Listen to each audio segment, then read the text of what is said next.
Son las 10. Te saluda Cristina López Schlichting y mañana a esta hora tenemos que tener respuesta de Puigdemont. A quien se le diga que estamos en espera de una respuesta a la simple pregunta de si ha declarado o no la ruptura de la nación más vieja de Europa no se lo cree. Pero así somos los españoles. A veces nos hacemos independientes y pedimos la anexión a los Estados Unidos de América, como hizo Cartagena en 1873. Otras declaramos cantones libres o comités populares que dirigen pueblos y ciudades, como en el 36. Hoy, en 2017, en minoría demográfica y pillado por los pelos en el Parlament, una Generalitat sideral pretende forzar a toda la población a vivir fuera de la Unión Europea. Toma ya. Con dos narices. Si alguien esperaba que los demás, el gobierno y el Estado o la corona, no hiciesen nada, es porque estaba sencillamente en el mundo de la fantasía. Como las declaraciones de independencia y los alzamientos y los pronunciamientos requieren su folclore, hoy, cuando tú estés pasando la aspiradora o corriendo por el parque, Carles Puigdemont, ese señor con flequillo largo, se va a ir a la tumba de Lluís Companys, un presidente de la Generalitat que traicionó a la República Española y proclamó el Estado catalán en 1934. Por su culpa murieron 46 personas, 38 civiles y 8 militares, y más de 3.000 fueron encarceladas. Companys fue juzgado por el Tribunal de Garantías Constitucionales y condenado por rebelión a 30 años de prisión. Como veis, la historia puede repetirse porque entre 15 y 30 años de prisión le caerían a Puigdemont si declara la independencia e incurre en rebelión. En fin. Veremos qué pasa mañana. La CUP, la rama extrema y radical del independentismo, le ha pedido ayer exactamente eso a Puigdemont, que se inmole y que a las 9 de la mañana ratifique declaración de independencia y a las 10 le diga a Rajoy que ya no tiene nada que hacer en Cataluña, que ese no es su territorio ni su jurisdicción y que allí gobiernan otros. Es difícil, sin embargo, que el del flequillo les haga caso. Tendría que enfrentarse a la quiebra económica de Cataluña, a Europa, que le exige que no lo haga, y a su propio partido, el PDeCAT, que ya parece que ha entrado en razón. Gente como Santi Vila o Artur Mas le dicen que afloje, y todo el arco de partidos constitucionalistas, con el PSOE a la cabeza, le amenaza con suspender la autonomía de Cataluña. Difícil, ¿eh? Difícil que se lance al abismo. Veremos qué ocurre en 24 horas. Lo que ya ha ocurrido, y no tiene remedio, y es una pena, y nos va a costar mucho esfuerzo superar, si es que tiene remedio, es el odio sembrado, la ruptura. Esa idea de que Cataluña es expoliada por los demás, los malos, con Andalucía a la cabeza y Madrid al mando. Ese recelo que nos hace pensar que los otros son insidiosos y repugnantes. Y eso tan terrible que recorre Cataluña. El miedo, el temor a que los independentistas estén haciendo listas de sus opositores, como en la guerra. Listas de vecinos constitucionalistas, de juristas de Madrid, de profesores traidores, de alumnos vendidos. Hoy vas a escuchar aquí, ahora mismo, dos casos muy graves. En la Universidad Autónoma de Barcelona, un comité antifascista, TELA, ha pedido con un pasquín por Internet que se delate a los estudiantes que acudieron a la manifestación españolista del 1 de octubre. El cartel lo tienes en nuestra página de Facebook y acabo de tuitearlo en mi Twitter, en Chris Schlichting. Supongo que ahora en fin de semana también lo retuitearemos. Con nosotros está un chaval que los tiene bien puestos, David del Moral, que nos va a contar la persecución de la que está siendo objeto. Y después oirás una voz trucada. La de un sacerdote catalán que se ha atrevido a hablar con Fin de Semana para contar que la Asamblea Nacional Catalana y Òmnium Cultural lo presionan para que se sume al procés. Y ojo, nos dice que están haciendo listas también de curas constitucionalistas. Esta división de seres humanos en Über- y Untermenschen, en ciudadanos y esquiroles, en héroes y en infraseres, en superiores y traidores, nos retrotrae a las páginas más oscuras de la historia de Europa. David del Moral, este valiente, tiene 18 años, está en primero de carrera de políticas en la Universidad Autónoma de Barcelona, vive en Barberà del Vallès y ha hecho frente a este desafío. David, muy buenos días. Muy buenos días, Cristina. Bueno, lo primero, felicitarte, decirte que a tu edad muy poca gente es capaz de esto y preguntarte de dónde nace esta intrepidez, ¿no? Esta honestidad a la hora de decir lo que piensas y de denunciar el acoso. Bueno, yo soy de siempre de decir lo que pienso, aunque últimamente con el clima que tenemos sé hasta dónde meterme, más o menos, podemos decir. Y yo fui a la manifestación el domingo en Barcelona y bueno, a mí me llegó por WhatsApp, por el grupo de clase, el cartel que hicieron en el que intentaban, digamos, yo supongo que con el objetivo básicamente de meternos miedo a quienes fuimos, pues intentaron señalarnos. Y entonces, creo que fue el lunes pasado, montaron una carpa en la UAB donde buscaban firmas con el objetivo de recogerlas y dárselas a la rectora para echarnos. A los que habían sido a su vez apuntados en las listas. Fuimos. Bueno, es que esto es increíble, claro. Estamos hablando de una persecución absolutamente totalitaria, propia del régimen soviético o nazi. ¿Y tú cómo te llega el aviso de que están buscando los nombres de las personas que van a ir o que han ido a la manifestación del 1 de octubre? Bueno, me llegó por WhatsApp por un grupo de clase que tenemos y inmediatamente lo colgué en Twitter, un tuit que ha tenido repercusión, unos 3.000 retweets. Y bueno, se puede ver todavía, creo, en Twitter, en su perfil oficial, que es la plataforma antifascista de la UAB, en el que, bueno, como ya he dicho, pues señalaban a los que fuimos y se preguntaban quién fue, a la manifestación con el objetivo de echarnos, como ya he dicho. Es absolutamente increíble. Cuéntanos, David del Moral, cómo es el clima en la Universidad de Políticas. Quiero decir, es que no hay un debate, ni siquiera en las aulas de políticas, sobre distintas posturas. No, es evidente, o sea, y más en política, que en teoría es donde más debate debería haber, ¿no? Donde más tolerancia, pues es precisamente el sitio, la facultad en la que más radicalismo y más intolerancia hay. Supongo que hay otras universidades en Cataluña y otras facultades de la UAB donde supongo que habrá más tolerancia, pero en la mía desde luego que no. ¿Cómo es tu clase, por ejemplo? Bueno, ¿Qué número de alumnos son partidarios de la independencia y cuáles no? Bueno, en la mía somos unos 80 o 90 personas y, a ver, no sé exactamente lo que piensa cada uno, pero sí, podríamos decir que el 90% son independentistas y no precisamente digamos, más moderados, o sea, son de la CUP, de señalar a quienes no pensamos como ellos, etcétera. ¿Y esto qué se debe? ¿A qué se debe esta radicalización de este sector? Porque, por ejemplo, nosotros tenemos un fenómeno parecido en la Universidad Complutense de Madrid, es porque Podemos ha insertado ahí sus profesores, en el caso concreto de la Complutense. En la Autónoma de Barcelona, ¿por qué es así? Pues no sé, yo tengo entendido que la UAB siempre ha sido una universidad muy radicalizada, digamos, y es evidente que ahora mismo estoy en el lugar y en el momento, o sea, primero de política. En este momento en Cataluña es un lugar y un momento en el que la gente está muy radicalizada. ¿Y tú te manifiestas, te significas como una persona constitucionalista, partidaria de la democracia española, etcétera? Sí, claro, yo abiertamente, como dije, fui a la manifestación. No tengo ningún problema en decir lo que pienso, en decir que no soy independentista, que me siento español y que no estoy de acuerdo con este movimiento, pero claro, también sé hasta dónde meterme. O sea, si están todos reunidos diciendo sus cosas, yo no voy a alzar la voz contra 80 personas, es evidente.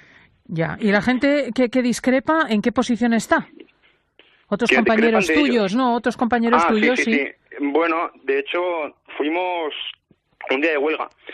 Algunos fuimos a clase y os podéis imaginar que los 15 o 20 que fuimos señalados como traidores, insolidarios, y también tengo que decir que esto hay momentos, o sea, hay personas que no quieren decirlo, pero hay independentistas que son moderados, que son normales, o sea, hay dentro de mi clase personas que no comparten para nada el señalar y que son independentistas. Sí, claro. Yo tengo amigos y familiares que se han sumado a este movimiento, pero que no comparten el señalar, el insultar a quien no somos independentistas. Sí, siempre es el final del iceberg. Claro, ¿Y los profesores qué actitud toman con relación a este señalamiento de los alumnos que piensan distinto? Bueno, por ahora no puedo decir nada porque no sé exactamente lo que puede pensar cada profesor. Supongo que cada uno tendrá su opinión, pero lo que me llama la atención es la rectora, que cuando los que pensamos diferente alzamos la voz en la universidad o se nos señala y se nos insulta, lo mínimo que puede hacer es condenarlo. En cambio, la rectora... ¿Cómo se llama? La rectora, pues no recuerdo. Espérate que ahora enseguida me lo dice. Pero yo tengo entendido que el único digamos, valiente, el único que no se deja amedrentar ni por el gobierno ni por los sindicatos de estudiantes, es el rector de Lleida, de la Universidad de Lleida. En efecto. Y el pobre pues tiene unos problemas de ser señalado, amenazado y tal, que... En fin. Sí, que el primero que tiene miedo es el profesorado. Claro. ¿Tienes idea de cómo se vive esta situación en otras facultades? ¿Esto que cuentas es específico de políticas o hay otro tipo o está muy generalizado? Bueno, yo me imagino por lo que me han dicho que... Se llama la rectora Margarita Arboix. Sí, esa. Bueno, yo tengo amigos que van a otras facultades y dicen que sí, que la mayoría son independentistas, por lo tanto no se asemeja eso a lo que es realmente la sociedad catalana, porque la mayoría no lo somos, pero no es tanto el clima hostil en medicina o en periodismo, supongo, que en política, porque ahí la gente, digamos que en lo que he dicho, en medicina o en periodismo, irán más a su rollo, no irán tanto pensando en este tema. En cambio, en política viven por y para esto. O sea, si tienen que estar 3 días sin ir a clase para hacer manifestaciones, pues se suman y piensan que, digamos, donde les toca estar no es en clase, sino en la calle, y yo supongo que en otras facultades no será así. ¿Vosotros podéis ir a clase con una banderita de España en el polo? No. No se puede. No, imposible. O sea, podría ir, pero claro. Ya, arriesgándolo todo, claro. Oye, ¿y no hay algo de alivio después de las enormes manifestaciones constitucionalistas, desde la movilización gigantesca? Bueno, yo tengo que decir que después de eso he perdido un poco el miedo. O sea, después de eso sé que somos muchísimos, ya lo sabía de antes, ¿eh? Pero bueno, ahora por lo menos soy consciente de que otras personas, que a lo mejor no eran tan conscientes, saben que la mayoría no somos partidarios de la independencia. Sí. Pero realmente te mentiría si dijese como he leído en otros sitios, que después de la manifestación ya se ha perdido el miedo, que todo el mundo va... No. Realmente es claro que existe miedo. O sea, esto no se pierde de un día para otro. Pues quede aquí nuestra denuncia y sobre todo la tuya, David del Moral, que sin duda estás haciendo historia, porque como todo el caso, como todos los totalitarismos, quien levanta la voz y corre ese riesgo, pues hace un favor a la libertad, ¿no? Se están haciendo listas, se está señalando a la gente que no participa de las ideas independentistas y se está conculcando la más elemental democracia en plena Europa y en el siglo XXI. Muchísimas gracias, de verdad, y un abrazo muy fuerte. Gracias a ti. Adiós, David. Adiós. Estamos asistiendo a un espectáculo terrorífico, que es el del señalamiento de las personas en Cataluña, la ejecución de listas entre estudiantes universitarios, entre mozos, entre vecinos, entre empresarios, listas de malos y listas de buenos, personas que son señaladas por no someterse al sistema ideológico imperante en Cataluña. Pero mi sorpresa ha sido extraordinaria cuando hemos recibido la llamada de un oyente que, como ocurrió en su día con un director de instituto al que quitaron la llave para poder ocupar el instituto y favorecer las votaciones del 1 de octubre, o como ha ocurrido en la cadena COPE con varios guardias civiles, ha pedido que se le cambie la voz y es un sacerdote. Se está persiguiendo a los sacerdotes no nacionalistas en Cataluña. Muy buenos días, padre. Buenos días, doña Cristina. Pues esta es la realidad, ¿verdad? Que a los que no han firmado el manifiesto famoso de los 300 curas favorables al independentismo les están haciendo la vida imposible. Pues sí, tengo un amigo sacerdote al que llamaron personalmente y le dijeron que lo tendrían en cuenta de cara a la nueva República Catalana del no haber firmado. En mi caso me llenaron de mails presionando para que firmaran y WhatsApps, pero a mí no me han llamado personalmente. Le han mandado WhatsApps, le han rociado a correos para que firmase ese manifiesto a favor del régimen, vamos a decir. Exactamente, así ha sido. Me hablaba usted, y lo hablábamos fuera de antena, del clima tan terrible que se está generando en las diócesis. Bueno, es que nos encontramos en que tenemos feligreses muy buena gente, que claro, tú les predicas en los domingos, especialmente pues cuando son pueblos más pequeños o diariamente en la Eucaristía, un momento, esos 5 minutos de prédica, pero te das cuenta que se pasan horas delante de la televisión y te das cuenta que es muy difícil acceder ante toda esa presión mediática que reciben para decirles pensad un poco. No digo que no piensen, pero es que claro, llega un momento en que bueno, yo me doy cuenta, es una ausencia de Dios en esta sociedad. Me decía usted que el discurso en concreto de la TV3 está calando muchísimo, incluso entre los feligreses. Sí, pues es que la TV3 se ha convertido en el icono de la televisión, pero desde hace muchos años en Cataluña, pues porque pues a nivel, pues hasta si una persona es agricultor, pues concreta más en el tema del tiempo, es más cercana en el tema de noticias, han sabido venderse muy bien, pero es que claro, después viene todo lo demás. Y es que ahora ya es descarado. Ahora ya es descarado. Es alucinante porque esto significa efectivamente que intentan crear una iglesia, digamos, afecta al independentismo, que sería de hecho una minoría, porque creo que 300 es una cantidad muy pequeña entre el clero catalán. Pues miren, en Cataluña hay 2.200 sacerdotes casi. Por tanto, quiere decir que 1.800 y pico no hemos firmado. Claro. Y eso es una realidad que me molesta que nos esté diciendo también. Mire, que solo haya firmado uno me dolería mucho, ya me duele.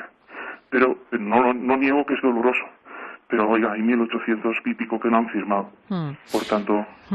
¿Ustedes qué clima reciben por parte de los independentistas? Quiero decir, si uno mueve a respetarse en el ámbito constitucional, digamos, unos a otros, en el marco de las leyes, ¿qué respuesta recibe? No, a nivel de iglesia, las personas en las iglesias normalmente no se muestran mucho porque la gente quiere respetarse bastante en principio. Pero sí que ahora desde el día 1 de octubre se ha roto más el clima. Y entonces la gente que sabe cómo piensa el otro está más recelosa del otro y eso afecta a la vida comunitaria, a la vida parroquial y bueno, pues hay gente que tiene miedo de expresar ciertas cosas delante de ese, no sea que diga a otros, pero bueno, eso hasta ahora, pues dentro de iglesias, al menos donde me muevo yo, no era una cosa muy evidente. Quien pensaba, pero no lo expresaba para afectar en su vida cristiana directamente, la vida parroquial me refiero. Claro que afecta a la vida cristiana interior, porque lo que le intentaba decir, cuando se antepone otras cosas a Dios, estamos perdidos. Realmente, usted me decía que tiene la sensación de que desde determinados sectores del independentismo, del nacionalismo radical, la ideología, la ideología nacionalista ha sustituido a Dios. Es una idolatría pura y dura. Están siguiendo una bandera. Yo sigo a Cristo. Él por eso, muchas veces les digo, el Señor no te va a preguntar en el cielo. Claro que nos va a preguntar si hemos sido buenos patriotas en el buen sentido de la palabra, pero el Señor no nos va a querer más por ser francés, ser español. Vamos a participar del reino de Dios todos. Y ese es el único reino que permanece. Y entonces, claro, dices, ¿cómo no tú que te llamas cristiano y no te das cuenta que vamos hacia un único, que ya estamos viviendo en el único reino de Dios? Y que esa falta de visión universal, ¿no?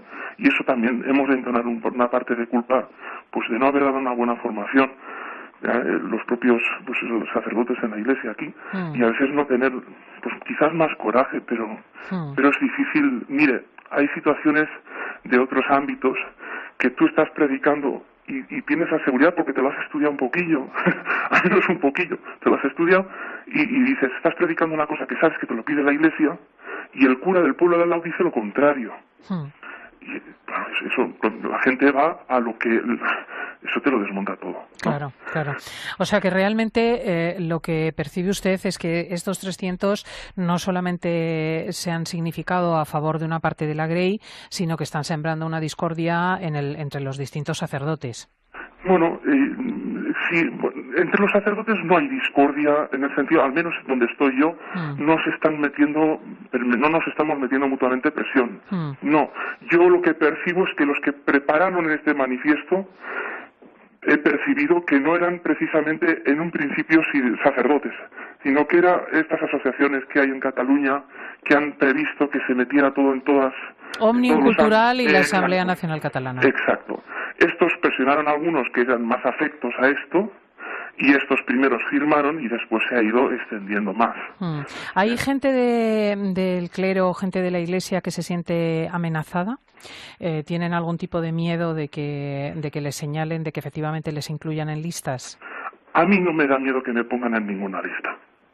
A mí el único miedo que me da es poder caer en la deslealtad, desobediencia a la Iglesia, por tanto, a lo que me debo, y también mi obligación de no cumplir con mi obligación de curar las heridas de todos, tanto los que están pues empapados de todas estas ideas que vienen de buena fe, gente mayor, porque no tenemos mucha gente joven en las parroquias, gente mayor que todo el día están oyendo en los medios de comunicación estas ideas, pero ves que es gente buena y que se están aprovechando de ellos.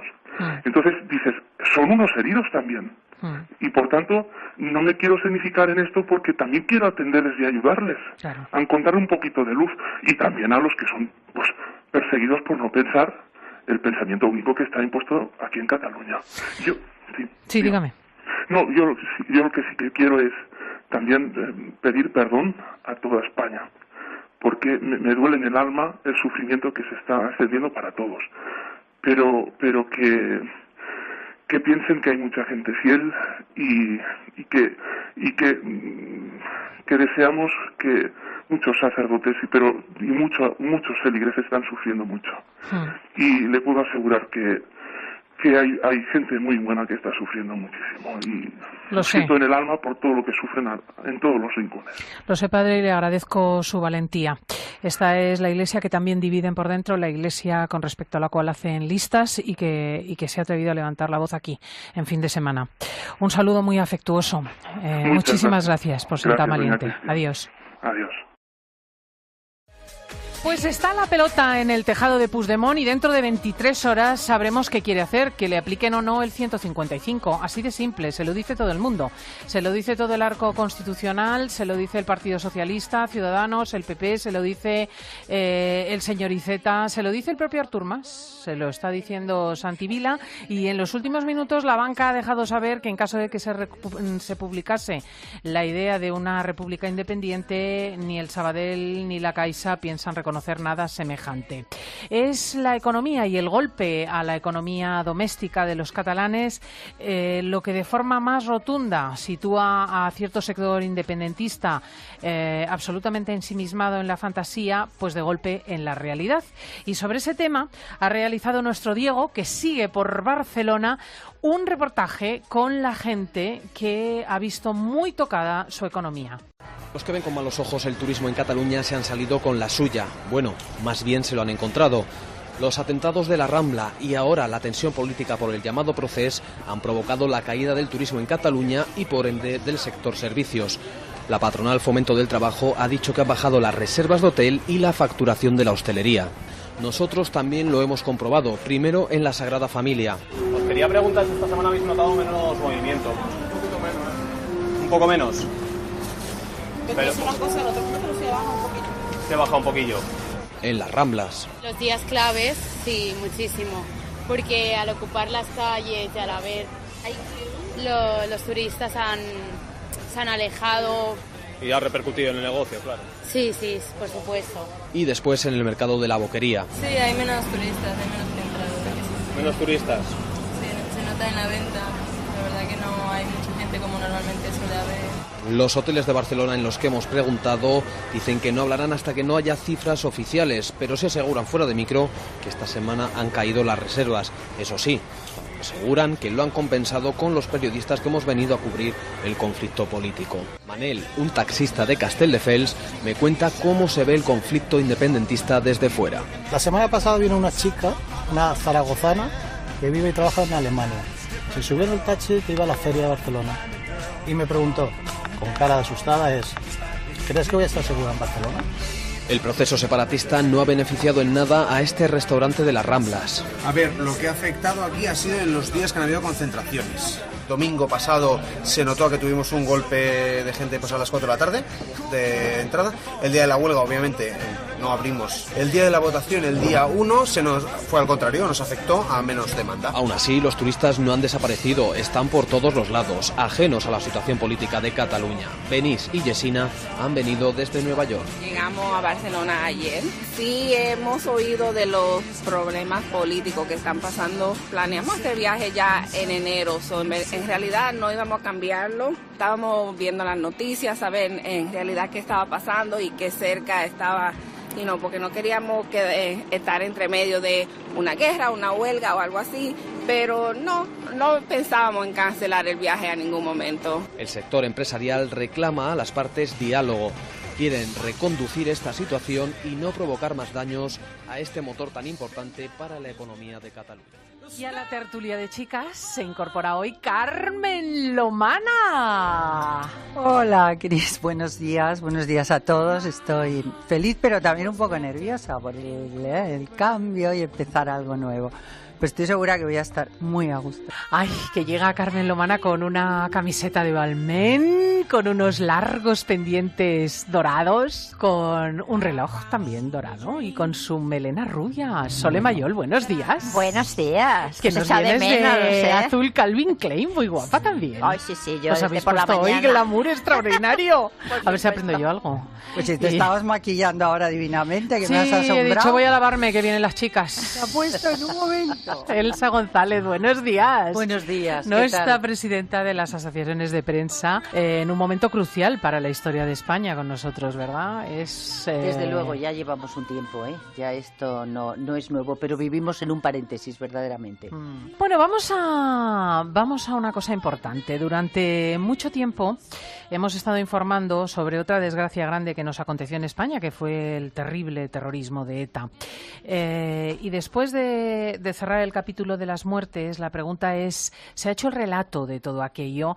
La extraordinaria novela Patria de Aramburu, que ha sido el libro del año del 2017, tiene esa aportación a lo colectivo. El relato de lo que pasó en el País Vasco, desde los sufrimientos de las familias partidas, de las casas rotas, de las relaciones heridas, de los daños psicológicos, de las personas que durante años no se recuperan.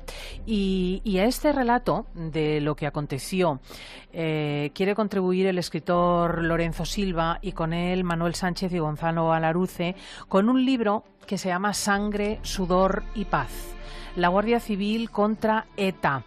Lorenzo Silva, muy buenos días. Buenos días, Cristina, ¿qué tal? Cuéntanos a las chicas qué quieres con este libro y qué puede encontrar la gente en él.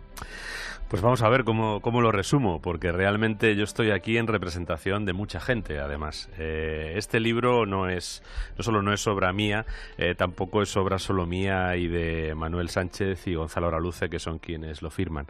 Realmente nos hemos beneficiado, y creo que lo puedo decir así, del testimonio de cientos de personas que sufrieron en primera persona, sufrieron en su carne de la forma más directa posible, perdiendo en muchas ocasiones a personas muy cercanas el efecto del terrorismo de ETA, y que en otros casos pues vivieron también muy de cerca ese fenómeno, porque fueron quienes asumieron en primera línea el compromiso de acabar derrotando policialmente a la organización terrorista, como finalmente se logró. Creo que es una historia triste, es una historia amarga, es una historia terrible en muchos momentos, pero al fin y a la postre es una historia de éxito. Es la historia de cómo un colectivo de hombres y mujeres, los guardias civiles, en defensa de los derechos y libertades de un colectivo mucho más amplio, los ciudadanos vascos y los ciudadanos españoles en su conjunto, lograron acabar con una amenaza que pretendía, por la vía de la extorsión y del terror, imponer su programa. La verdad es que de aquellos años de sangre, ¿no? Aquellas semanas terribles, recuerdo los viajes constantes al País Vasco para el ABC y para El Mundo, y recuerdo entrar en las casas de los guardias civiles y ver relatos, pues que por cierto hemos recuperado tristemente estos días, de mujeres que tenían que lavar uniformes y colgarlos en los cuartos de baño a espaldas de los vecinos para que nadie supiese que el esposo era guardia civil, de niños a los que no se comunicaba el oficio de su padre con ánimo de que en el el colegio, al revelarse este dato, no se les dejase de lado, de gente que vivía de una manera perruna, ¿no? ¿Qué me ibas a decir, Carmen? No, yo soy de San Sebastián, he vivido todos esos años, todos los 80 terribles y finales de los 70, y era bestial, porque era la muerte cada día. O sea, estar durmiendo y oír tiros, y asomarte a la ventana y a las 7 de la mañana una persona que conocías casi siempre, porque San Sebastián es muy pequeño, muerta delante de mí en el Paseo de la Concha un domingo. Iba con mi marido y es que lo recuerdo y se me ponen los pelos de punta, y vimos a un chico corriendo y de repente el señor que iba delante de nosotros en el suelo, el otro siguió corriendo, le dio un tiro en el cogote. Entonces era angustioso ver cómo raptaban a tus amigos, ver cómo tu padre recibía una carta con amenaza y se tenía que marchar. Y todo lo que...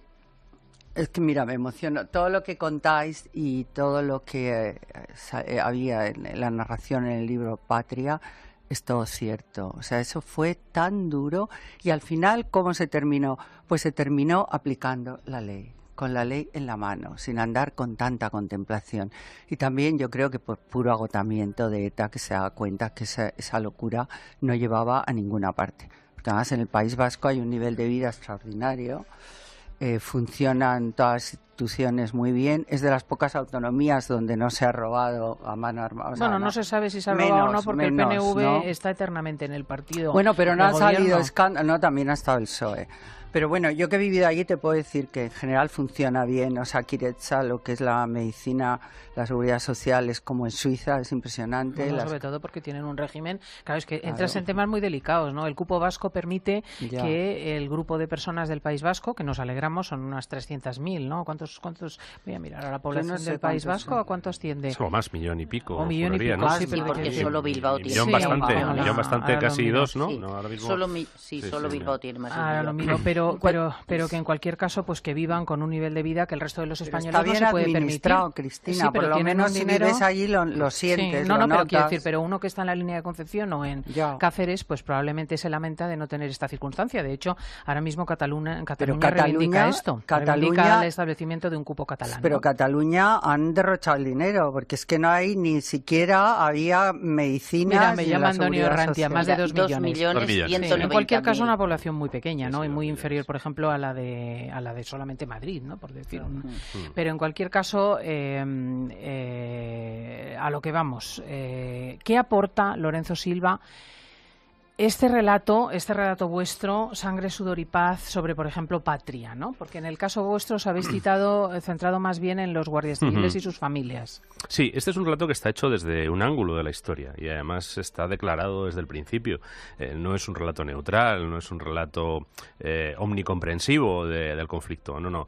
Es el relato de tal y como vivieron el conflicto los guardias civiles y sus familias. Es una perspectiva particular. Ahora, a mí me gustaría ponderar lo que representa esa perspectiva particular, en varios sentidos. Primer sentido, la Guardia Civil fue el primer objetivo de ETA. De los 800 y pico muertos de ETA, 215 eran guardias civiles. ETA mató 17 niños, la mayoría de esos niños eran hijos de guardias civiles. ETA cometió 3.000 y pico atentados que tengamos inventariados, casi 500 atentados fueron contra los guardias civiles. Es decir, estamos hablando del primer objetivo de ETA, de realmente la bestia negra de ETA. Pero además también estamos hablando del colectivo que afrontó más en primera línea el combate contra ETA, que empezó realmente perdiendo la batalla, hay que decirlo con toda claridad. En los años 70 y 80 los guardias civiles, sobre todo los primeros 80, se enfrentaban al terrorismo de ETA en medio de un desconcierto terrible, con muy poca información, poniendo víctimas una y otra vez, y no solo en el País Vasco. Yo quería recordar que eso que comentaba antes Carmen, pues es que lo podemos también extender a Madrid. Yo he vivido todos esos años en Madrid, a mí me mataron a un vecino, yo he visto explotar un coche al lado de la M30, y lo he visto mientras pasaba yo por la la M30, de repente vi explotar el coche de Virgen del Puerto. Es decir, que, Hombre, que el terrorismo, estando que el terrorismo yo en de Hortaleza ETA... viviendo, estallar la comisaría de Canillas y caerte al suelo de la cama del petardazo de la bomba, ¿no? Es decir, o ir al colegio en la Plaza de República Dominicana y ver los restos de la fachada destrozada del autobús volado con todos aquellos jóvenes que se mutilaron horriblemente, ¿no? Terrible. ¿Y qué nos puede encontrar Elsa y Sole? Pues seguro que también, ¿no? De todas maneras, de los 800 y pico muertos, que es terrible, digo, el asesinato es terrible con las víctimas que deja, digo, viudas, viudos, huérfanos y demás. Pero la presión social que existía en el País Vasco sobre los guardias civiles, sobre la Policía Nacional, bueno, un Ertzain, ahora se han cumplido 20 años esta misma semana de la muerte de Txema Aguirre, estaba buscando el nombre, en la inauguración se han cumplido ahora los 20 años del Guggenheim. Bueno, el miedo con el que se vivía y miedo y ese temor que comentaba antes Cristina, pues eso, de no mencionar en los colegios quién es tu padre, de no. Yo creo que era inviable. Pero toda esta labor, tú has trabajado mucho a la Guardia Civil con tus libros de novela negra, con lo cual estás dentro, yo creo que te tendrían que hacer un monumento, pero sí tenemos pendiente verdaderamente casi un gran homenaje a todas estas fuerzas pues del orden público. Este libro cuenta todo eso y sus familias.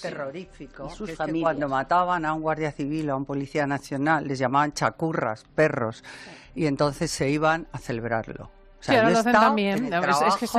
Es que vámonos a tomar un vinito que hoy han matado a 4 chacurras. Incluso hay cosas peores. Hay, por ejemplo, un episodio que narramos en el libro de cómo asesinan a un guardia civil en presencia de su hijo de 10 años aproximadamente, que iba sentado en el asiento del copiloto del coche en el que un señor que se llamaba y se llama Juan Carlos Iglesias Chouzas, alias Gaddafi, le metió 5 tiros a su padre, lo vio agonizar durante minutos. Al final el niño se consiguió bajar del coche, se sentó en un banco, estuvo 25 minutos en ese banco solo, sin que nadie se acercara a ampararlo ni consolarlo, en una calle llena de gente. Nadie se acercó. Creo que fue en Rentería, ¿no? Nadie se acercó a... no recuerdo ahora mismo el pueblo, perdón, pues son es tantas un las dolor, historias es un dolor. que Yo ya siempre cuento se te montan. La historia de esta esposa también de un miembro de los Cuerpos y Fuerzas de Seguridad del Estado.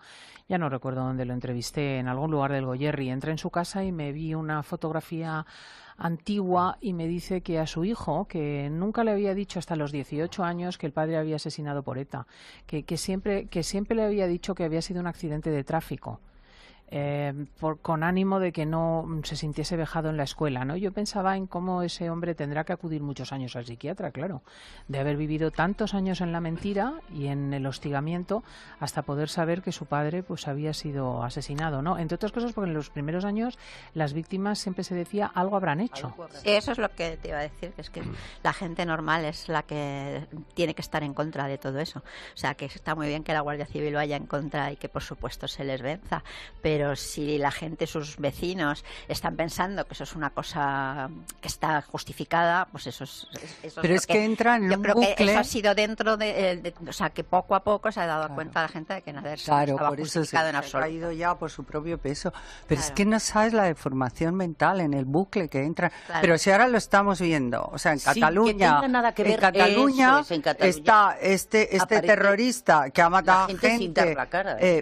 Y le están aplaudiendo como un héroe, y sin embargo Serrat, porque ha comentado que no estaba de acuerdo con el referéndum, ya le está llamando fascista, porque aquí los fascistas llaman fascistas a los que no están de acuerdo con ellos. Sí, eso sí que es un tenemos que ver. fascismo. Bueno, este es el libro de Lorenzo Silva, de Manuel Sánchez y de Gonzalo Araluce, Sangre, Sudor y Paz, la Guardia Civil contra ETA, que yo creo que hace una aportación extraordinaria al relato que todavía está pendiente de todo aquello que aconteció y sobre lo que hay mucho que escribir. Pero yo no quería que te fueses, Lorenzo Silva, sin hablarnos de Getafe Negro, porque esto es lo más de la novela negra en la que tú has triunfado y por la que te conocen los oyentes y que da cita pues a lo mejor del relato negro.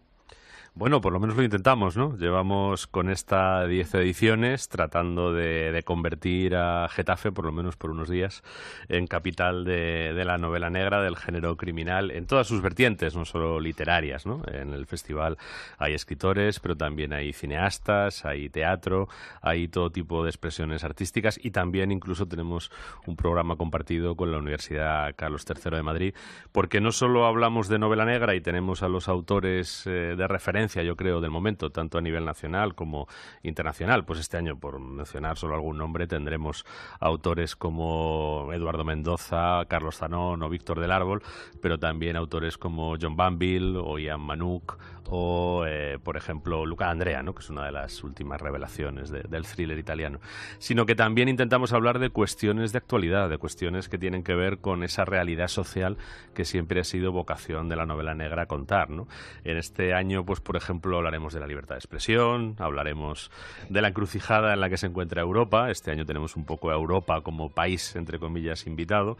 Y también, pues, de otro asunto que nos interesa y que nos interesa mucho en colaboración con la Universidad Carlos III, como decía antes, colabora con nosotros desde el principio, que es volver a poner el foco en el humanismo y en las humanidades, ¿no? Creo que muchas de las cosas que nos pasan y muchos de los conflictos que dejamos que se nos desboquen y que pasen por encima de las personas provienen del hecho de que nos hemos olvidado del valor de la tradición humanística, ¿no? Del valor de la literatura, de la historia, de la lengua, de la filosofía, de la reflexión sobre todo ello, ¿no? Esta es una sociedad muy marcada por la tecnología, muy marcada por las finanzas y a veces nos olvidamos de que todo eso no son más que instrumentos para el desarrollo del ser humano. Bueno, también hemos utilizado las humanidades, porque hemos rehecho la historia, porque las hemos enseñado mal. Políticamente como la lengua. Como las hemos enseñado mal, entonces podemos manipularla. Si las hubiéramos enseñado bien, sería difícil manipularla. Te voy a decir una cosa, la tecnología, que debe ser muchísimo más difícil escribir ahora que hace muchos años, ¿no? De novela negra o teatro. Es mucho más fácil, lo que es escribir materialmente es mucho más fácil. Yo qué sé, entre Romeo y Julieta, si se hubieran llamado por teléfono, sí. no se hubieran matado. No, es curioso. Muerto. O sea, con los móviles, con internet, con todo esto, te cambia toda la literatura entera. O sea, no hay absolutamente ninguna cosa de enredo, o sea, ningún teatro de enredo que ¿cómo lo haces? Surgen otros enredos, claro. Mira, yo hay un experimento que he tenido que hacer, un ejercicio que he tenido que hacer, un experimento, que es adaptar al cine una novela escrita en una era más o menos pretecnológica. En el año 95, pues, bueno, había teléfonos móviles y demás, pero estaban en manos de una minoría de la población. Y sobre eso hacer una película, por ejemplo, en 2004. Y entonces cuando vas a hacer el guión, pues ya en el 2004, de repente, en la novela no había ni un solo móvil, y si tú ves la película, está plagada de móviles. Entonces lo que haces es que tienes que rehacerlo. Bueno, y luego Solemayol, la de malentendidos y problemas y desagravios después necesarios por culpa de los móviles. Bueno. Sobre eso tendremos que hablar algún día aquí en la tertulia de chicas. El WhatsApp es terrible porque se te puede cruzar. En el 88 para no tener que utilizar Sí, los móviles, claro. ¿no? Bueno, me vais a permitir que dé las gracias a Lorenzo Silva por haberse acercado a la tertulia de chicas. Nosotras seguimos.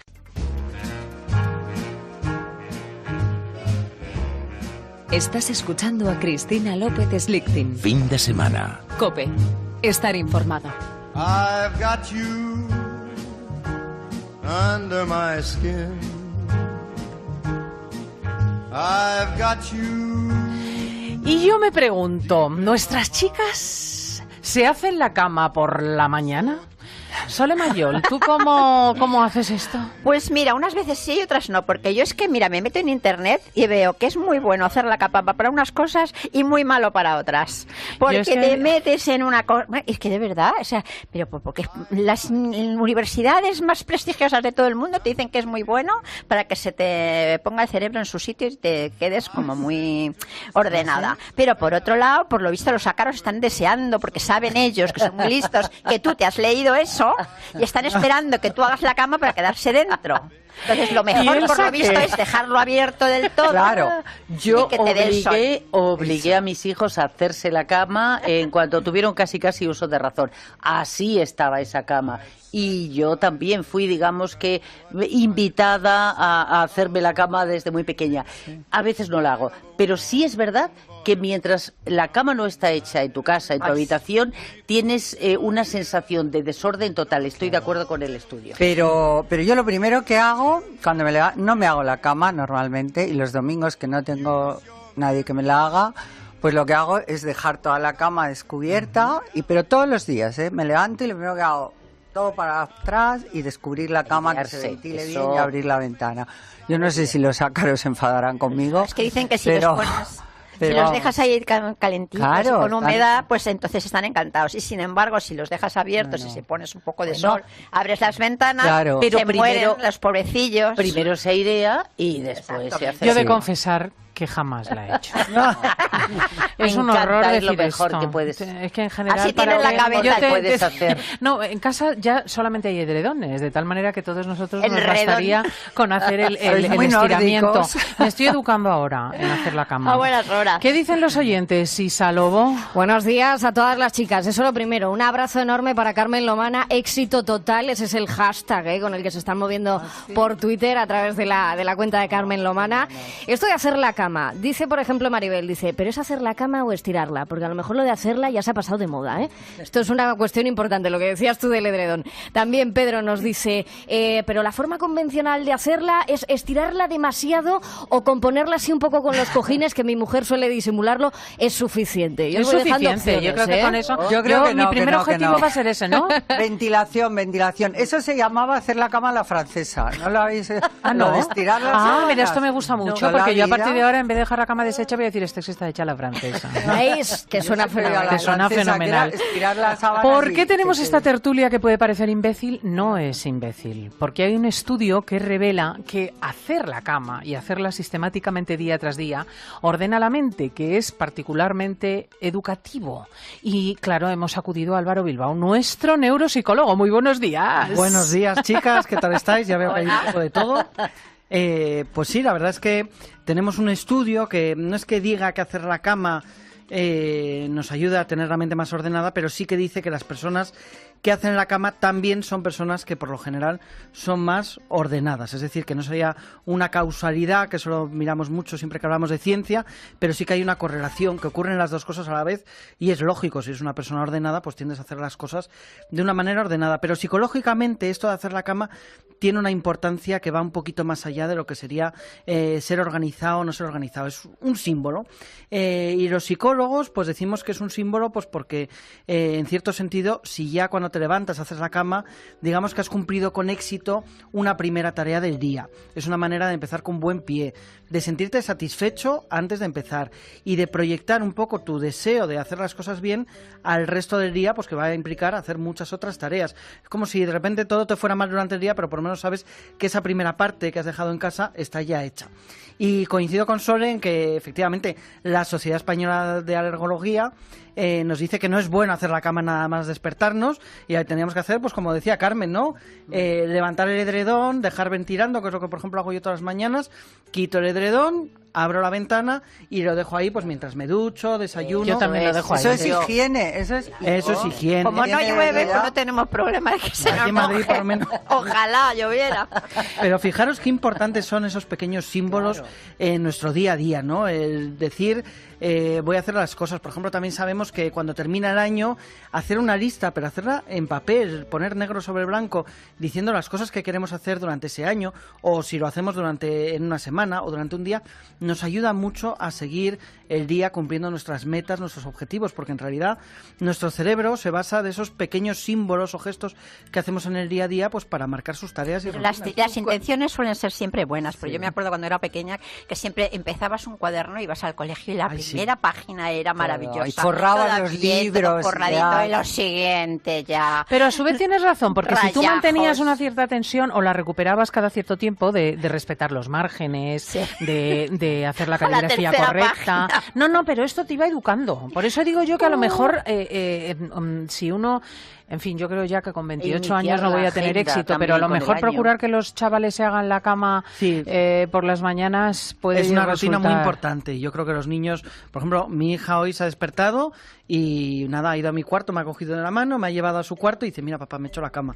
Y estaba toda contenta y satisfecha. 5 años, no lo de, pues con un niño de 3 años, 2 años, no se lo vamos a pedir, pero a partir de más o menos los 5 años los chicos ya pueden empezar a hacer su También dicen que es malo para la espalda. No, bueno, pero Es tú que la no puedes leer, no no des se puede ideas, leer pero tanto. Sole, la sensación de que me voy a la oficina y estoy en la oficina, digo, uy, cómo está mi habitación, la cama sin hacer, eso es fatal, horrible, ¿no? sí. Llegar a casa Porque y- te ¿Pero ordena pensáis eso? mentalmente, llegar a casa y verte todo sin... Yo prefiero levantarme una hora antes. Estoy Y desestructurada. decir, ¿qué me Soy muy pongo? Y no poner las germánica. cosas encima de la cama para ver qué te El pones. día antes, más o menos. Luego hay una cosa que yo no sé si esto va a fomentar más debate o no, pero como salga un niño muy listo que lee, os dirá, ojo, que Truman Capote, el escritor, se hacía llamar el escritor horizontal. O sea, mamá, papá, yo me quedo aquí todo el día, esto esté arrugado o no lo esté. Es decir, el encamarse Agatha para Christie siempre. también, Agatha Christie siempre escribía en la cama. Y Juan Manuel de Valle Prada Inclán, está larguísimas horas que por se la está mañana leyendo en la divinamente. cama. Eso es. Y Javier Pero- Pancela también. también Estuvo lo muchos hacía. años en la ¿Qué cama. tiene la Y cama? fijaos, Por eso hizo lo de la obra de teatro, el la dueño de de Planeta. Eloísa está debajo de un almendro. Esa es la que estoy haciendo yo y ahí está, porque el Sí. que está más loco de todos es el que no sale de la cama. o sea. Y él lo hacía, el escritor. Parece ser que sí, en los últimos Ah, años ahora lo estaba, entiendo. pero yo creo que era más por depresión o algo así. Hablando de gente con humor, por cierto, estoy leyendo que los bomberos de Málaga, y no lo sabía, han rescatado a Chiquito de la calzada de su casa.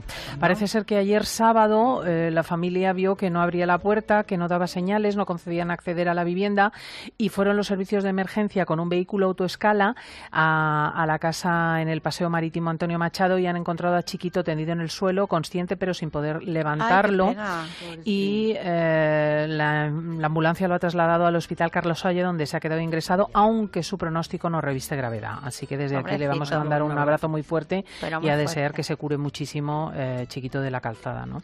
La soledad de muchas personas provoca también todo esto, ¿eh? Hay El muchas Chiquito- personas Bonito, mayores, eso. efectivamente, que Muchísimos. sí, Chiquito sí, estaba que viven siempre solas. con su mujer, con Claro, Pepita, para él y faltar- la adoraba y estaban siempre Sí. juntos, iban a todas partes. Yo creo que no lleva bien la soledad. ¿no? Ayer lo hablamos, estábamos hablando con el Centro Laguna, un centro de Madrid que se ocupa de cuidados paliativos y que ha desarrollado ahora un programa para acompañar a ancianos o personas muy enfermas en su casa, porque hay muchísimas personas que no tienen a nadie y de repente incluso fallecen y uno tarda 15 días en darse cuenta de que han muerto, ¿no? Mucho más frecuente de lo que pensamos. Sí. Y para todas las personas que están solas, saben que siempre pueden pedir un dispositivo de teleasistencia que por lo menos hace que cuando te encuentres mal puedas dar al botón. Ya está. Al aire. Y ya tenemos está. que explicarles antes de irnos, porque quienes quieran seguir oyéndonos ya saben que tenéis que ya os tenéis que ir a Onda Media, a AM, porque los compañeros van a transmitir el partido en tiempo de juego por FM.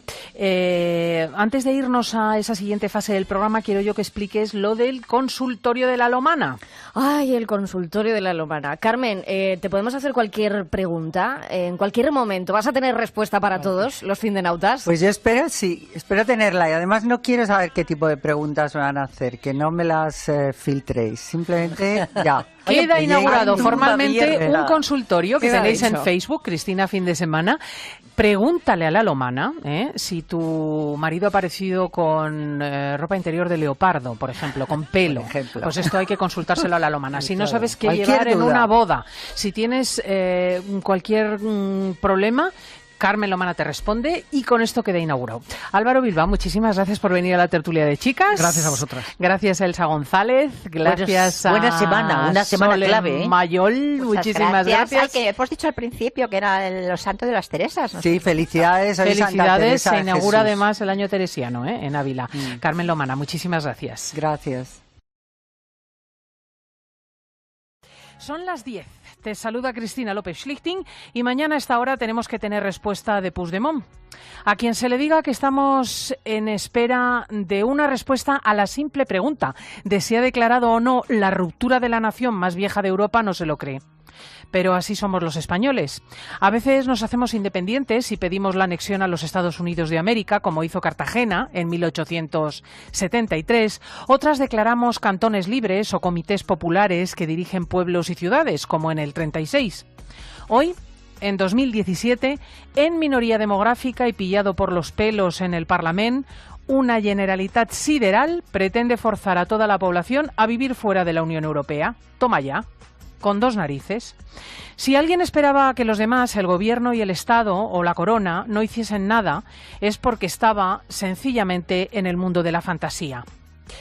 Como las declaraciones de independencia y los alzamientos y los pronunciamientos requieren su folclore, hoy, cuando tú estés pasando la aspiradora o corriendo por el parque, Carles Puigdemont, ese señor con flequillo largo, se va a ir a la tumba de Lluís Companys, un presidente de la Generalitat que traicionó a la República Española y proclamó el Estado catalán en 1934.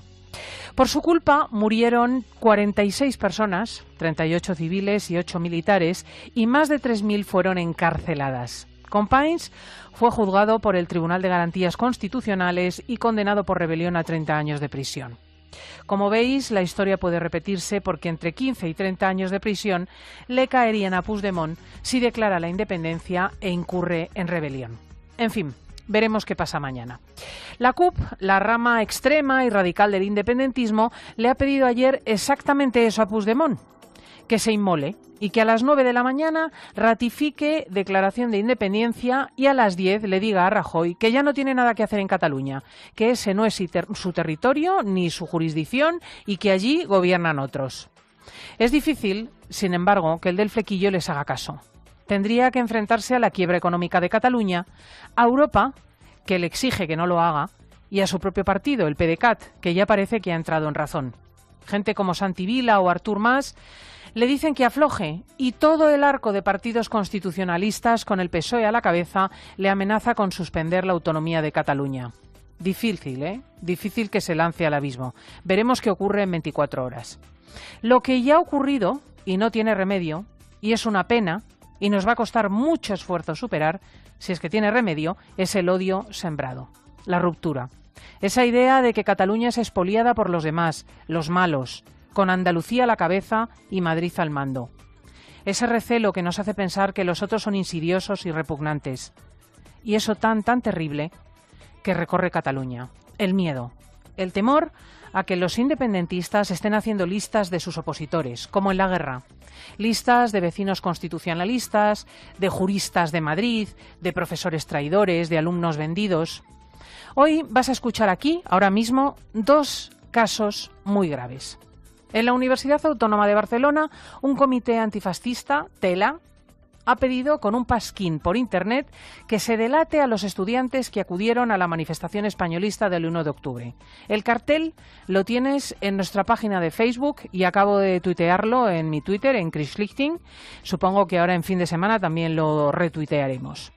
Con nosotros está un chaval que los tiene bien puestos, David del Moral, que nos va a contar la persecución de la que está siendo objeto. Y después oirás una voz trucada, la de un sacerdote catalán que se ha atrevido a hablar con Fin de Semana para contar que la Asamblea Nacional Catalana y Òmnium Cultural lo presionan para que se sume al procés. Y ojo, nos dice que están haciendo listas también de curas constitucionalistas.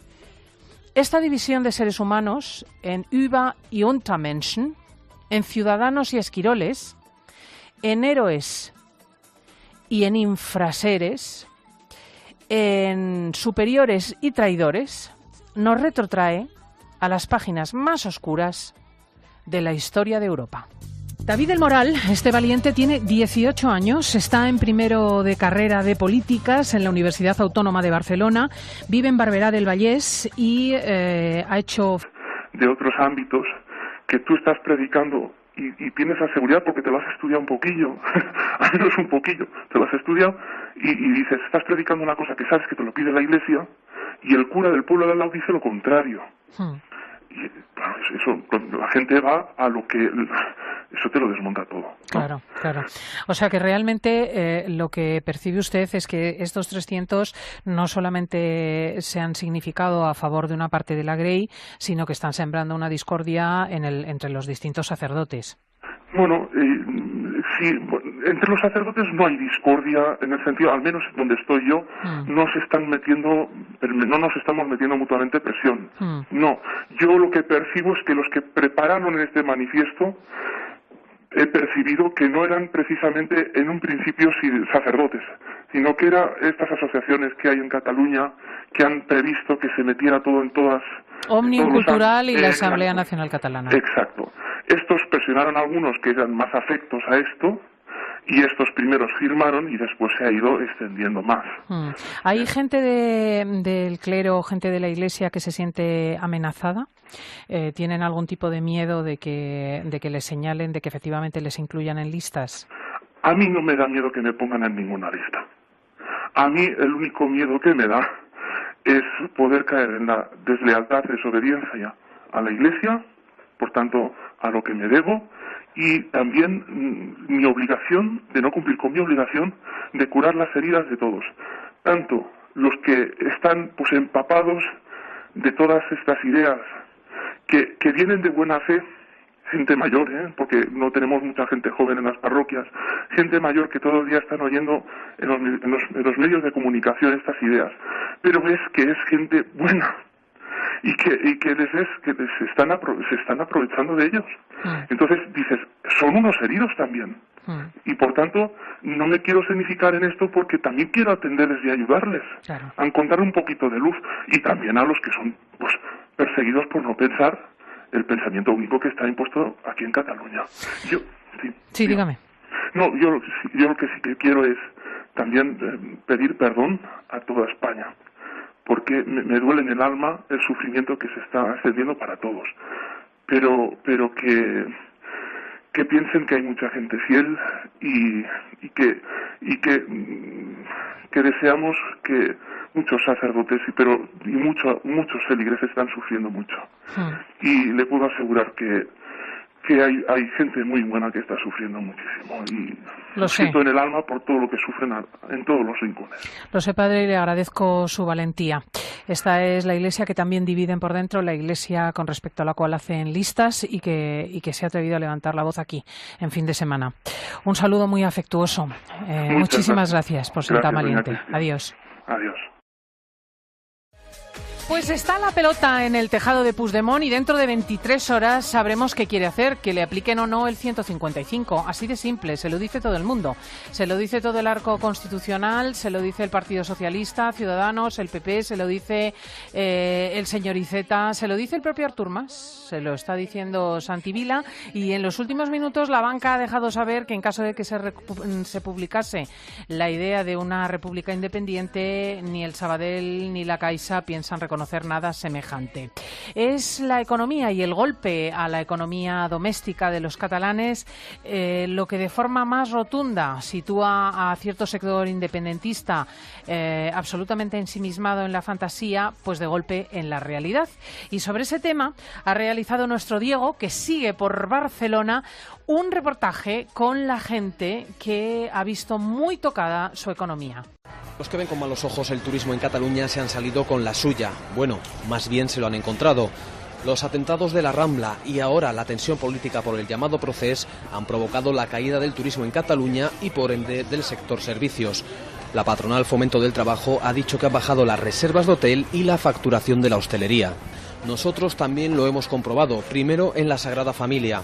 Os quería preguntar si esta semana habéis notado menos movimiento. Un poco menos. Frente a este desafío. David, muy buenos días. Muy buenos días, Cristina. Bueno, lo primero, felicitarte, decirte que a tu edad muy poca gente es capaz de esto y preguntarte de dónde nace esta intrepidez, ¿no? Esta honestidad a la hora de decir lo que piensas y de denunciar el acoso. Bueno, yo soy de siempre de decir lo que pienso, aunque últimamente con el clima que tenemos sé hasta dónde meterme, más o menos, podemos decir. Y yo fui a la manifestación el domingo en Barcelona y bueno, a mí me llegó por WhatsApp, por el grupo de clase, el cartel que hicieron en el que intentaban, digamos, yo supongo que con el objetivo básicamente de meternos miedo a quienes fuimos, pues intentaron señalarnos.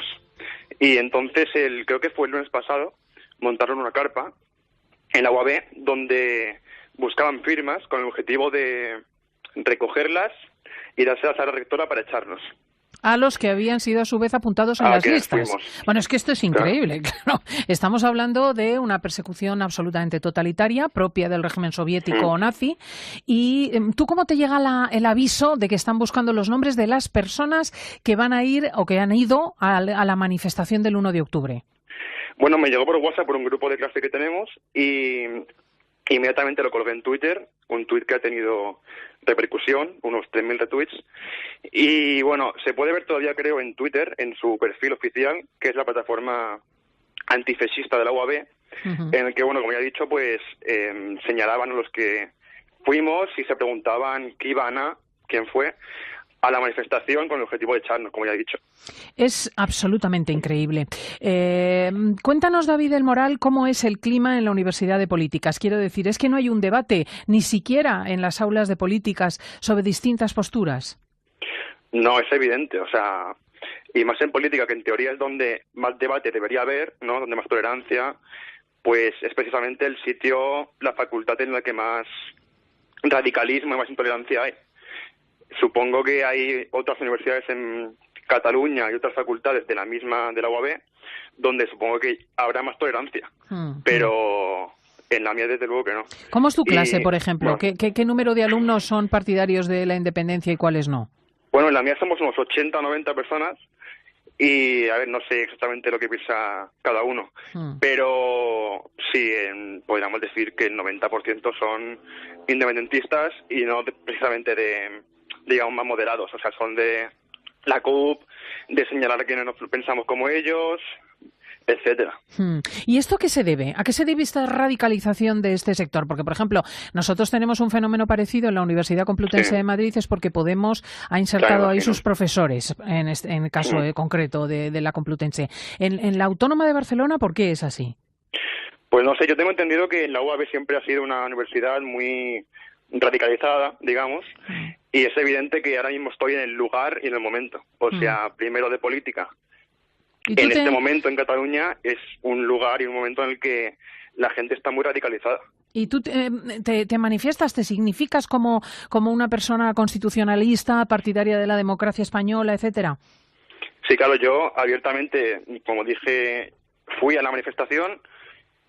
No tengo ningún problema en decir lo que pienso, en decir que no soy independentista, que me siento español y que no estoy de acuerdo con este movimiento, pero claro, también sé hasta dónde meterme. O sea, si están todos reunidos diciendo sus cosas, yo no voy a alzar la voz contra 80 personas, es evidente.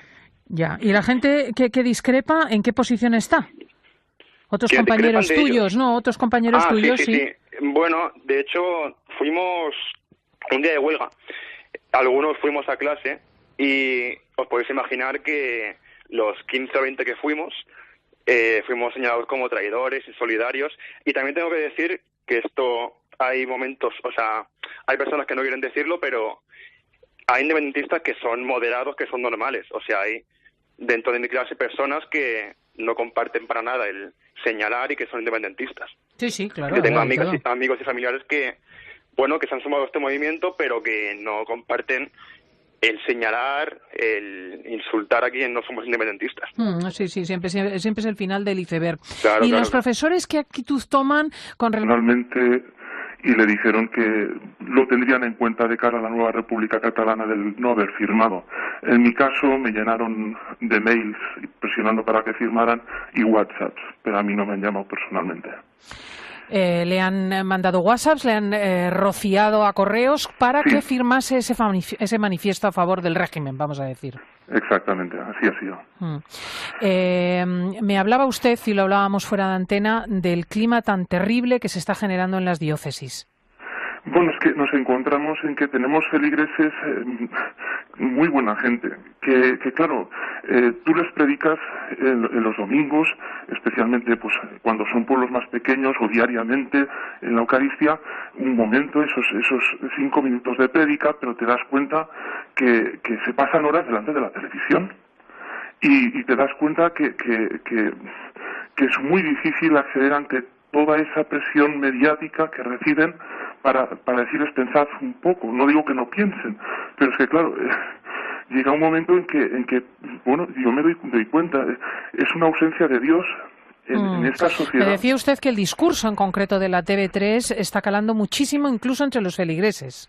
Sí, pues es que la TV3 se ha convertido en el icono de la televisión, pero desde hace muchos años en Cataluña, pues porque pues a nivel, pues hasta si una persona es agricultor, pues concreta más en el tema del tiempo, es más cercana en el tema de noticias.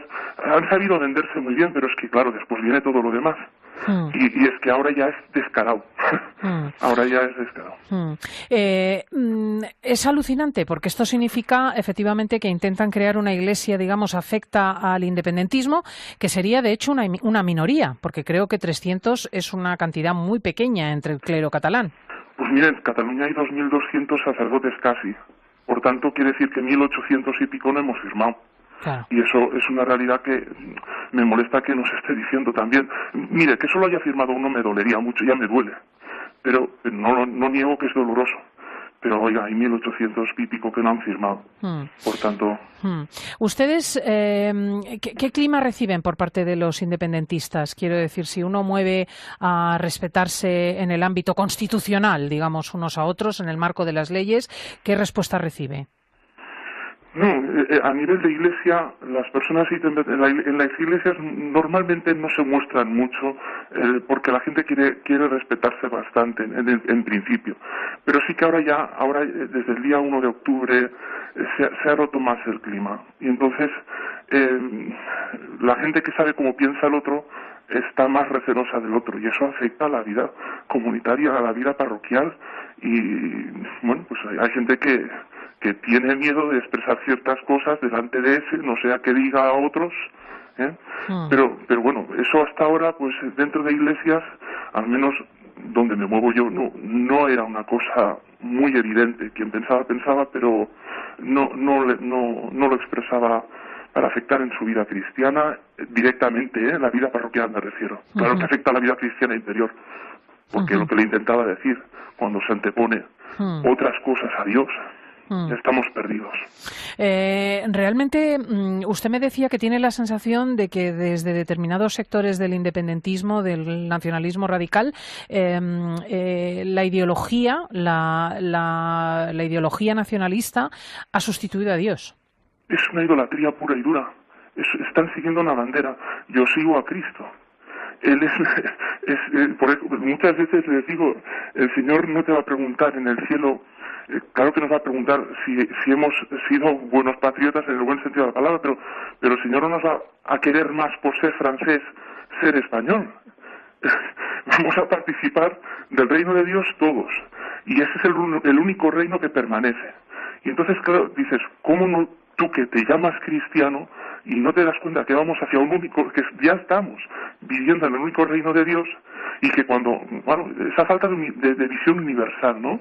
Y eso también hemos de entonar una parte de culpa, pues de no haber dado una buena formación los propios los sacerdotes en la iglesia aquí y a veces no tener, pues quizás más coraje, pero es difícil. Mire, hay situaciones... En relación a este señalamiento de los alumnos que piensan distinto.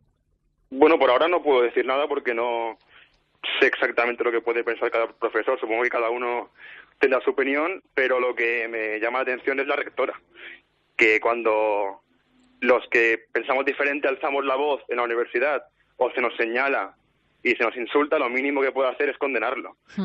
En cambio, la rectora... ¿Cómo se llama? La rectora, pues no recuerdo. Espérate que ahora enseguida me lo dice. Pero yo tengo entendido que el único, digamos, valiente, el único que no se deja amedrentar ni por el gobierno ni por los sindicatos de estudiantes es el rector de Lleida, de la Universidad de Lleida. En efecto. Y el pobre pues tiene unos problemas de ser señalado, amenazado y tal que... En fin. Sí, que el primero que tiene miedo es el profesorado. Claro. ¿Tienes idea de cómo se vive esta situación en otras facultades? ¿Esto que cuentas es específico de políticas o hay otro tipo o está muy generalizado? Bueno, yo me imagino por lo que me han dicho que... Se llama la rectora Margarita Arboix. Sí, esa. Bueno, yo tengo amigos que van a otras facultades y dicen que sí, que la mayoría son independentistas, por lo tanto no se asemeja eso a lo que es realmente la sociedad catalana, porque la mayoría no lo somos, pero no es tanto el clima hostil en medicina o en periodismo, supongo, que en política, porque ahí la gente, digamos que en lo que he dicho, en medicina o en periodismo, irán más a su rollo, no irán tanto pensando en este tema. En cambio, en política viven por y para esto. O sea, si tienen que estar 3 días sin ir a clase para hacer manifestaciones, pues se suman y piensan que, digamos, donde les toca estar no es en clase, sino en la calle, y yo supongo que en otras facultades no será así. ¿Vosotros podéis ir a clase con una banderita de España en el polo? No. No se puede. No, imposible. O sea, podría ir, pero claro. Ya, arriesgándolo todo, claro. Oye, ¿y no hay algo de alivio después de las enormes manifestaciones constitucionalistas, desde la movilización gigantesca? Bueno, yo tengo que decir que después de eso he perdido un poco el miedo. O sea, después de eso sé que somos muchísimos, ya lo sabía de antes, ¿eh? Pero bueno, ahora por lo menos soy consciente de que otras personas, que a lo mejor no eran tan conscientes, saben que la mayoría no somos partidarios de la independencia. Sí, sí. Pero realmente te mentiría si dijese como he leído en otros sitios, que después de la manifestación ya se ha perdido el miedo, que todo el mundo va... No. Realmente es claro que existe miedo. O sea, esto no se pierde de un día para otro. Pues quede aquí nuestra denuncia y sobre todo la tuya, David del Moral, que sin duda estás haciendo historia, porque como todo el caso, como todos los totalitarismos, quien levanta la voz y corre ese riesgo, pues hace un favor a la libertad, ¿no? Se están haciendo listas, se está señalando a la gente que no participa de las ideas independentistas y se está conculcando la más elemental democracia en plena Europa y en el siglo XXI. Muchísimas gracias, de verdad, y un abrazo muy fuerte. Muchas gracias a ti. Adiós, David. Adiós. Estamos asistiendo a un espectáculo terrorífico, que es el del señalamiento de las personas en Cataluña.